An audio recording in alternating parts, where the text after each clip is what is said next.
Good evening and welcome to the Job Search Solution, the radio program where we talk about looking for a job, changing jobs, changing careers, hiring. And as always, we begin with a prayer.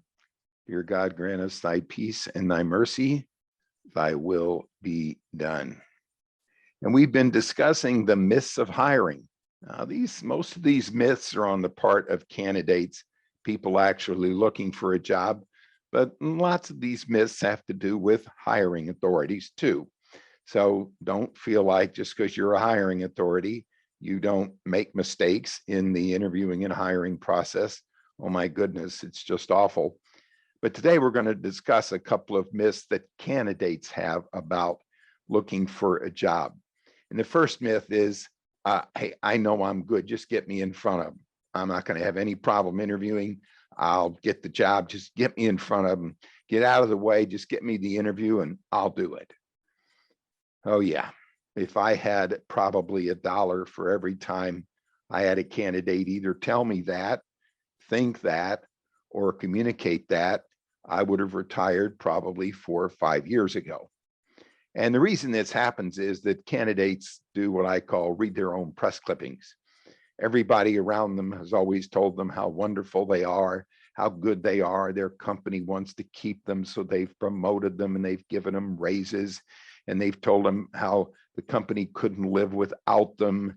And their family's been telling them how wonderful they are, and their spouse has been telling them how great they are. And everybody just gives them, they get plaques and awards and all kinds of accolades from the people they work for or with, and then they get laid off. Well, this could never happen to me, but I'm so good. Just get me in front of them. Don't worry about it. I'll be able to get the job. I had a candidate tell me the other day that he's gotten every job he's ever interviewed for. And now, come on. And he was quite a number of years out of college. All right. If that's your first job, maybe I understand. Look, just because you know you're good and everybody in the world thinks you're good, and your mother thinks you're good, and your rabbi thinks you're good, and your cousins think you're good, and your kids think you're good, and everybody else thinks you're good, doesn't mean that a hiring authority is necessarily going to think you're good. You're going to have to go in and sell yourself to a prospective employer, and you're going to have to give them really good reasons as to why they ought to hire you, and give them examples in the forms of stories as to why you're good, how you've been good, and where you've been good in the past. And you need to spell it out for them, going in with the attitude of, well, I'm just good, and without explaining your track record. The people that you're competing with are going to outrun you, even if their track record isn't all that good. I had a candidate the other day or not too long ago say, well, just look at my resume. It's all there. Yeah, right. A hiring authority is looking at 140 resumes. Okay. They aren't going to look at your resume and just know that you're good. So quit reading your press clippings. You've got to be able to explain why you're good, how you're good, and where you've been good in every job you've ever had since you got out of school. And this takes practice.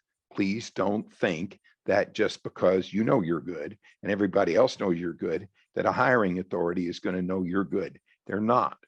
You're going to have to explain it to them very clearly and very distinctly. And you've got to practice this. It doesn't come naturally. And most people have a tendency to think that, well, like everybody can see this because everybody I know can see this. Please don't do that. Okay, practice this and make sure people know you're good by a track record. The second thing I wanted to mention this evening was that the myth that, well, if you're really good people, people are always going to discover you. They're always going to find you, and you're always going to have a job. That went out with the 50s, guaranteed. That's not true. The average job in the United States lasts 2.5 years. And that doesn't really matter what job you have, where you're working, who you're working for, or how you're working for them.